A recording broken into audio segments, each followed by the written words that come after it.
Hi, this is Tyrene with the Truth About Storytelling, and today I want to talk about the world that we live in and the worlds that we create. And this is partially inspired by a newsletter I read just this morning by Jillian Bronte Adams. She's a fantasy author who likes to think about her world building, and in her newsletter today, she talked about fantasy worlds she would like to live in, including the one that she created for her own book series. And then she asks what fantasy worlds we'd like to live in.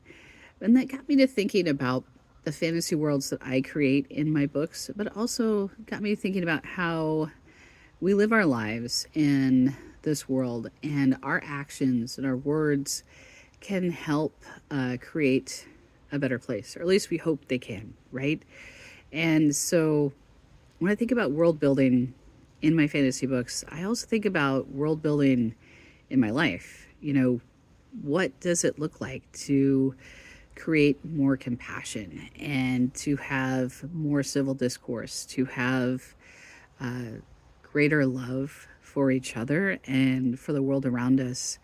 How do I create that in my daily life? And how do I create that in my fiction? How do I empower my readers so that way they know that they can have courage, that they know that they can live life to the fullest, regardless of whether or not they have it all together or they have a perfect life? Because most of us don't have a perfect life, right? At least I don't, and I actually don't know anyone that does. Even when someone looks really perfect on the outside, it doesn't mean that they have it all together. We all have stuff that we struggle with, and that's why we need compassion.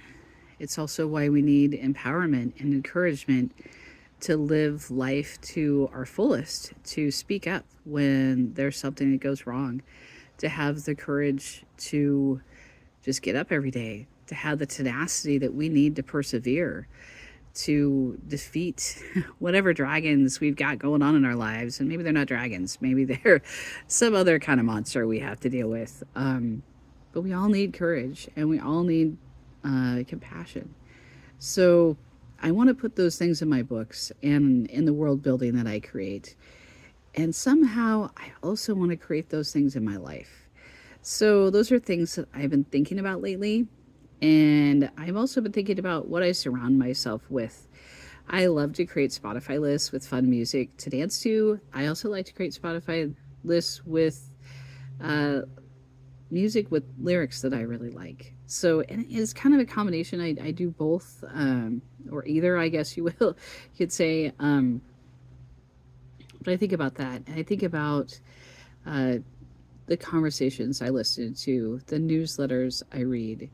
And I think about the shows I watch. Like, I watched a made for TV movie last night. It was called The Hunters. It was made in 2013. It was definitely a made for TV movie. It's not something anybody's going to give out Academy Awards for, but it was fun. And it was fun to watch and be a part of that fictional world for a very short period of time. It was about these two brothers who become they find out that their parents were fairy tale hunters. And yes, I was just waving at a family member. Sorry if you saw that. I have tried to make this video 3 other times today, actually 4 other times today, and things have just been happening. And I've had to keep going. And that's, yeah, anyway, part of my own personal perseverance story today. So, anyway, the movie I watched last night was fun. It was made for TV. It was comfortable and yet also slightly thought provoking. And I just enjoyed it. And I thought, you know, instead of trying to write everything perfect, maybe I can rest a little bit in the fact that I'm growing as an author every time I write a story or a book or a poem. I'm experiencing growth. I am learning all the time. I constantly go after finding out more, learning more. And I can rest in the fact that I am growing. And when I write something, I can have fun. And it can be like that movie that's fun, that is read and enjoyed. And maybe it's not going to bring home any awards, but maybe it's just fun. And isn't that okay? Isn't that enough? I think it is. And so, anyway, it's helping me think about what I write. And I want to give myself compassion and have the courage to write what I enjoy, as well as what I hope other people will enjoy. So, I was kind of looking off the side here. I have a pile of books sitting next to me. I was going to talk about those really quick. I don't want to spend too much time reviewing because this isn't meant to be a book review channel, but I'm going to share a few things that I've been reading with you. One of them is City of Bones by Martha Wells. I am definitely not finished with it yet. I find it really interesting and thought-provoking. I think the characters are really cool, and so recommending it so far, even though I haven't finished yet. So I haven't read anything by Martha Wells before, and I've heard so many good things about her, so I finally picked up one of her books. So anyway, not sure I could give like the full recommendation, but so far I like what I've read. Then I'm going to actually go further down the pile. This is from the library. It's called Bookshelf by Alex Johnson, and it was just a fun book to pick up. It's got a whole bunch of different architectural designs for creative and interesting bookshelves. And anyway, I don't know if I would purchase it because I typically don't purchase books like this, but it was a fun book to read. And if you have carpentry skills or you're good at creating things like that, I highly recommend it. I would love to see some of these bookshelves out there in the world and live in the world. I would love to see them because there are some fun bookshelves. And another book I got from the library is How to Fly in 10,000 Easy Lessons by Barbara Kingsolver. It is a book of poetry, and I enjoyed reading it. I like to read poetry throughout the year. It helps my creative brain in a way that I don't know that I can explain exactly, but it helps me think of words and ideas in a different way. And it helps me kind of really slow down and think about things. So anyway, like this book. Again, it was from the library. I have to be careful with my book budget. I like to read a lot. So it's a good book. Another book I read, and this one I got at Palace City of Books in Portland, and I've been thinking about this book for years. Like, I've picked this book up over and over and over and over again, and I've heard good things about it, but finally I read, and I hope I can say it right. I don't know if I say this word right. Scythe by Neal Shusterman. Like, I really should know how to say that word, but I can spell it. Like, even if I look to put the book down, I could spell it, but I can't say it very well. Anyway, it is a science fiction dystopian world that is kind of disturbing. Yes, everyone gets to live forever, except they don't, because the government's created a system in which they randomly kill off people using the skies.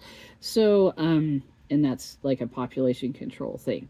So it's an interesting book because you would think it'd just be really, really dark, and there are definitely dark elements to it. It's actually a lot about compassion, and the character building in this is brilliant. So I will definitely be reading the rest of the series, and I'm glad I finally picked it up. So if you've been thinking about this book, and you're worried about how dark it is, yeah, it's dark.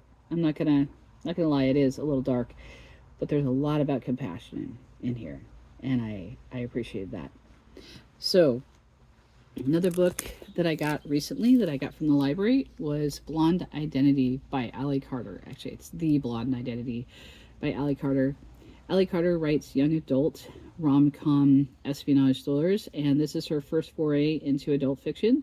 So if you have read her other work, expect this one to be a little grittier and a little more information on the page with the romance, although it's still kind of a closed door scene.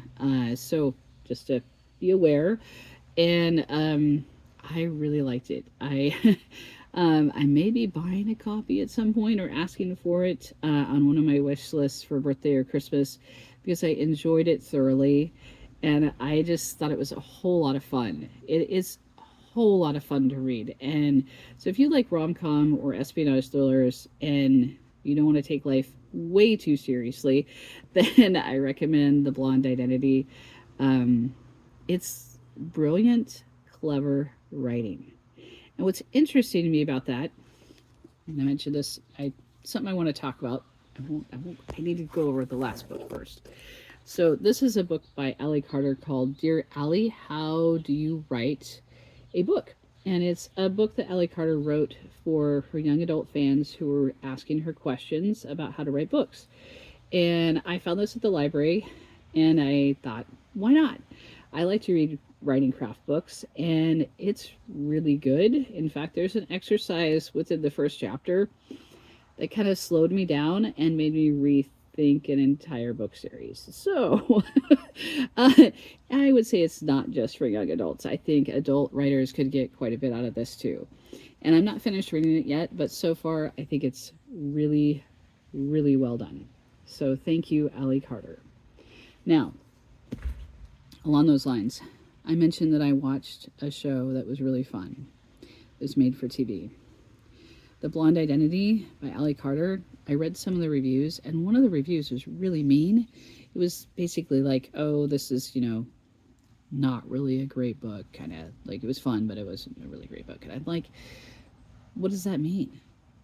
Why isn't it a great book? If you enjoy reading it and it's fun, why isn't it a great book? Because, honestly, if a writer can pull me into a world, get me invested in characters, take me along for a ride, and I have a lot of fun reading their work, it's a great book.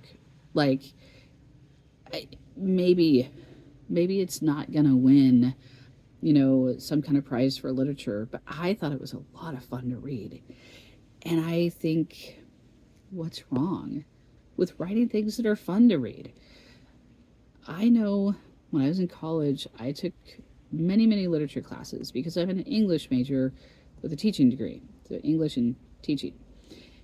And in one of the books that we read was As I Lay Dying by William Faulkner. It was super disturbing, very dark, depressing, kind of awful, really.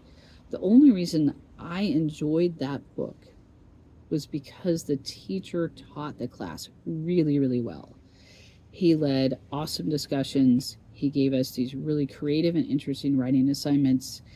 And it wasn't the only book we read in that class, but for some reason that book stood out to me, partly because I think it was disturbing, but also partly because of the writing assignments he gave us. And so the thing is, I think about books like that, and they're considered great literature. But I don't want to write books like that. I don't want to write something that's that dark and depressing, and you get to the end of the book and you're like, I don't want to write that. I want to write something that's uplifting and empowering and fun to read. So I find writers like Ally Carter to be very inspirational because she does all of that in her books. And I want to write books like that. Whether I write in that same genre or a different one, I want to write books that are empowering and fun and uplifting and end on a good note. Whether it's happy ever after or happy for now, or at least there's some hope on the horizon, that's the kind of book I want to write. And it's true, I've written some short stories and some poetry that's kind of dark, but I don't only want to write those things, and I don't want to stay in those moments. I want my novels to be something really fun to read. So, I don't know about you, but if anybody ever tells you that you're not writing great literature, just no. Who cares? If you want to write great literature, you mean contemporary literature, and you want to write depressing stuff, go for it. I'm not going to do that, and I don't want to be bullied into doing it. So, write what you love. Write what gives you joy. Write what fills you with compassion and helps you create a world that you want to live in. Because I don't know, that's what I plan to do. You could ignore my writing advice entirely if you want to. That's fine too. But I intend to write worlds that I want to live in. So, thanks for listening. This is Tyreen with The Truth About Storytelling.